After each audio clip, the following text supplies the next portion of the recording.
morning, guys. I'm over here at Premium Coach Group in Gilbert, Arizona, and I think today we're going to go ahead and inspect the roof of this 99 Country Coach. I think it's an Intrigue.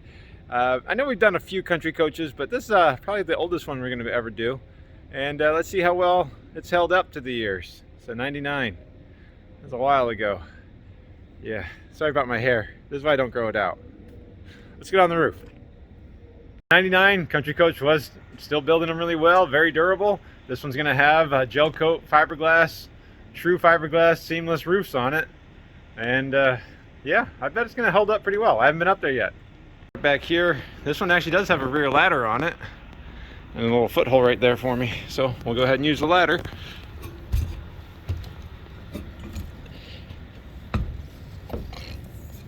Feels very solid. Wow. I mean, this is solid as can be. I'd almost call it a party deck. I feel very secure up here. And wow, this looks like the roof's in great shape. I haven't even looked at it yet. So now I did call it seamless because here's the rear cap right there. And here's the roof, and there's no seam in between the rear cap and the roof. All been body worked around. So I'm calling it seamless because there's no seam on the roof. If we look over to the side right here, we'll see there is a seam where the radius meets the wall, and of course where the rear meets the rear cap. That's pretty ingenious. I don't know why they didn't do this more, other than maybe there's a lot of work to do that. Because that means it's probably almost molded just like a boat hull would be molded. That's got to be a tight fit getting around everything. But very durable. I think the next thing we'll notice is our clearance lights are definitely at the end of their life. One or two's been replaced, but that one needs to be replaced. That one definitely needs to be replaced, and that one right there. But yeah, this is a very, very durable, very strong. I'd still want this washed and waxed because it is fiberglass. If you look at this rear AC, this is the original Dometic Penguin. And I'm telling you, these older ones were built really well. I don't want to push too hard because this ABS is really brittle. It will break like China. It's got a little bit of a crack in it, which wouldn't be too uncommon. Still, we'll check and make sure that it's not loose from the roof itself, even if we have to grab it and manipulate it with our hands. So, I don't know. I mean, the sealant doesn't look like it's the right stuff. This stuff just looks like your standard 100% silicone sealant. It's not self-leveling. You'd want to use a self-leveling that seals, because these little peaks and valleys, they can actually create voids that can let water in. But somebody's definitely replaced this antenna at some point or pulled it up, because you can see the scrape marks on the roof. I don't know if you can see it, but there's a 99. You're going to see stuff like that. I don't see any damage to anything or that it's leaking. I guess on this wingman we're missing two little arms, but that's not vital. You'll still get reception. Okay, we'll make a note of that. Now I would have expected on the original sealant on the roof to be like a Dicor self-leveling, but this sewer vent's been replaced, which, I mean, they replaced it just fine, but they didn't seal over the top of it or even get rid of the old sealant. So I'd like to see this trimmed and resealed properly. There should be lap sealant on top. If we don't seal the top of it with the sealant, water can sit right in here and get down into the screws, and at that point get inside the roof. Again, lap sealant is a flashing to help divert water around seams. The main sealant is underneath, but we do want a lap seal on top. It's a pretty big solar panel we have up here. If we look underneath, I don't see anything wrong with it. That's a big panel. They got two of them too. I'm gonna guess about 250 watts a panel. Okay, on this fantastic vent, I do not like any of this seam, because we have what looks like there was somebody screwed down vent cover to that one over there. That one, those Max Air vent covers. Looks like they screwed those down and installed them improperly. Right here, rather than using the brackets that came off of it, they just put the vent cover on here and then screwed it down in the corners. Didn't seal it, and of course it broke. So we definitely want to make sure we pull these screws out Yeah, you can even see yeah, this was not done correctly. So I would like to get these screws pulled out because there's 1, 2, 3, 4, 5, 6. A lot of screws we need to pull out and seal up properly, and then reseal this entire vent. That's what I would recommend. Over here at the Skylight, again, this Skylight does look original, so this would be the original factory sealant. Yeah, it's given way over time. It's cracked underneath. So I would like to see this peeled and sealed. Now when we say peel and seal, it's just going to be cutting off the old sealant and then resealing over the top of it, not pulling up the entire Skylight, because it'll probably break if we did that. Definitely we do want to reseal this. Go around, look for cracks. I mean, that one looks like a crack right there. And did I see any? I think maybe, no, that's sealant. No, that's a crack. Okay. So it's debatable whether you replace this Skylight. If you do lap seal it, you could lap seal it to that edge, get rid of that flat or that crack. But it's debatable what's the right decision. Yeah, it's not debatable. It's correct decision to replace the Skylight, but it's not my money. So you could repair it or you could replace it. Depends on what you want to do. Come over here. This looks like an original sewer vent. I don't know how it's held up so well. You do see a little bit of cracking on the base, and what looks like, because we can see, let me see if we can't see, how it's cracked all around that screw. Likely the screw head's loose then too. Yeah, I can wiggle it like a loose tooth. So again, probably want to think about replacing this vent. I'd probably just replace it just because of its age anyways. But over here, we got something weird going on that I've never seen before either. We have a sewer vent on top of a sewer vent. It's probably not the right way of doing this. In fact, I know it's not the right way of doing this. I'd go ahead and pull this off and replace the sewer vent correctly. And then right here, what I'd recommend either anyways is when we do seal the Skylight and the sewer vent, I'd bring the sealant, the lap seal, all the way to here, because we don't want to create a puddle or a corner right here that'll hold water. You can see where the dirt holds water right there. So if you put the lap sealant right there, it fills the void that water's going to find anyways. When it comes to here, it just comes right off. It doesn't get stuck and trapped right there and try to get underneath and cause problems. Okay. On the side right here, molding looks pretty good. I'm going to have to run the Slideout out. I forgot about that. Let me do that real fast.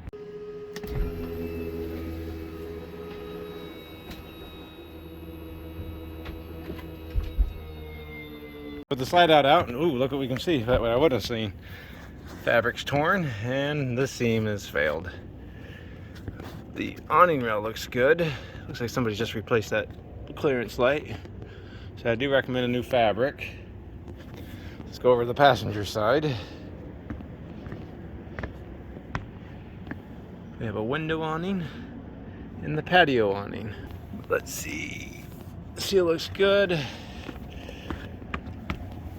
What we really don't want to see on this right here is going to be actually from underneath. Make sure that the screws or rivets that are holding this down aren't broken. We don't want to see it loose underneath. So that's a good inspection to look from the ground too. This is the radius edge and it's clamped down by this seam molding right there. It's going to be important to do this also on Monaco, Holiday Rambler, and Beaver Monaco, and Safari Monaco. And I don't know if you guys can see right there. It looks like it is loose. It does look right about there.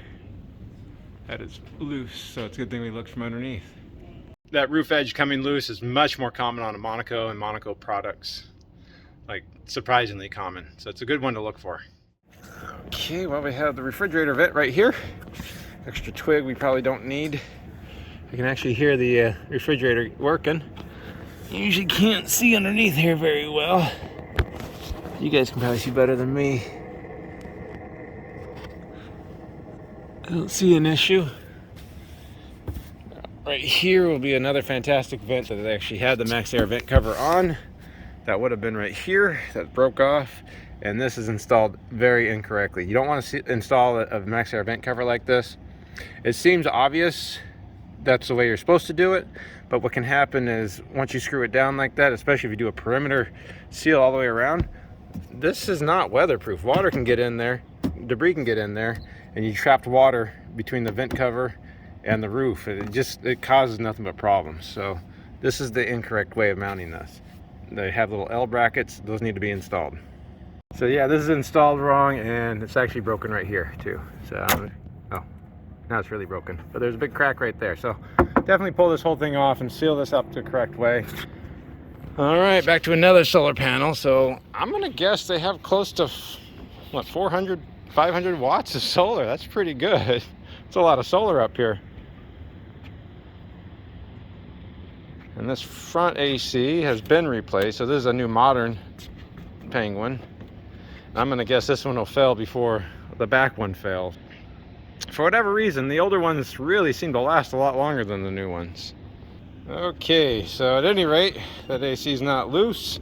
This is a pretty old first generation Winegard satellite dish. It might be obsolete, but I don't think it's a moving one, in motion one, because it would have had a GPS antenna. But this looks like flow seal, roof sealant. I don't like flow seal because it turns brittle and hard, so I don't really recommend flow seal. That's usually what happens to it. Right there. Yeah. Dicor would have been a better choice. This also looks like a poor choice for the cables to go through. I don't see anything wrong there, but I do see a loose screw right here on the air horn. So that's not encouraging, and scrape marks are all around here. So somebody's been in here a few times. So make a note of that. It looks like maybe they replaced the air horns. Yeah, so the air horns are loose. That's a little bit disturbing. Use the cabinet angle bracket. That's steel. I wouldn't want steel on the roof because that'll rust. Huh. It's weird. Alright, we'll make a note of that.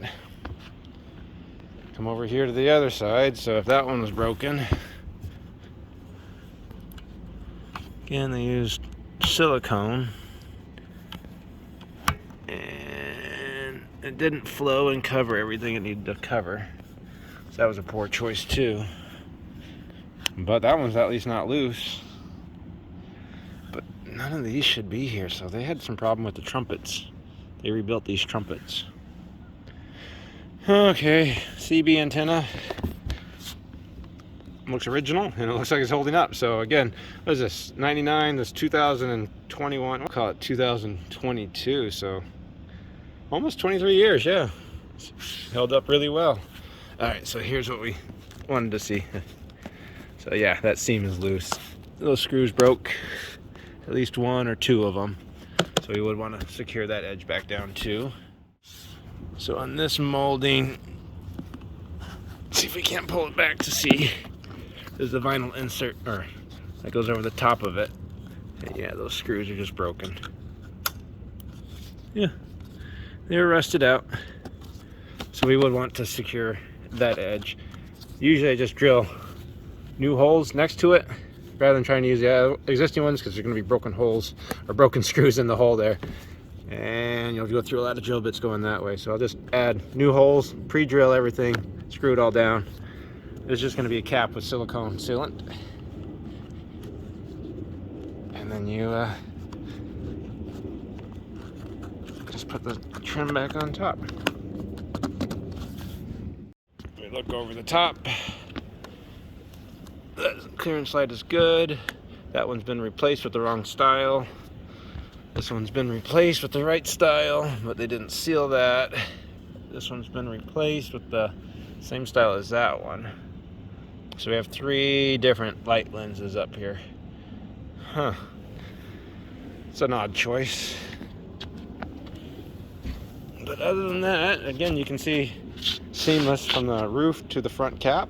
I think I forgot to peer over the edge right here. We'll look at the awning rail on this side. So Country Coach figured out the patio awning could go over the entry door, so you don't need a separate entry door awning, which is always better. But yeah, this side looks good. Country Coach built this well. I cannot explain this. I feel like I'm standing on the ground. That's how strong this roof feels. But there it is. We'll call it a 23-year-old roof, and I think, yeah, it needs some maintenance on it, but 23 years, this has held up extraordinarily well. That's why fiberglass roofs are going to be the top of the line roof you can get, even compared to metal. While metal does last almost forever, requiring very little maintenance, it's hard to patch effectively, unlike fiberglass, which is really easy to bodywork, relatively, compared to metal. 1999 Country Coach Intrigue. That's a nice coach. Also, I forgot one more thing. I did already say it. You're supposed to wash and wax these fiberglass roofs just like the sidewalls. Otherwise, it's going to start damaging the paint, because the roof is painted. I don't know if you guys can see on my knees. That's all chalk residue from the roof. You can see it right there. So you do need to be washing and waxing your roofs just like they were sidewalls. And then in general, we're just going to be using Dicor self-leveling sealant as a lap seal up here. And then on the sides where the radius is going to be, just 100% silicone. See stuff you get from Home Depot. Clear is going to probably be the easiest because you won't have to color match, but you could probably do off-white, bone. Probably not white because this is an ivory color. Thanks a lot for watching, guys. Hope you learned something. Country Coach did build great quality and long-lasting quality. I don't know. Maybe they weren't rewarded for it. Thanks a lot.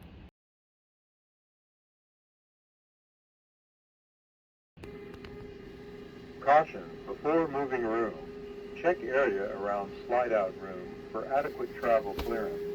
Be sure coach is level. Adjust driver's seat to the forward upright position. Close exterior compartment doors below slide-out room.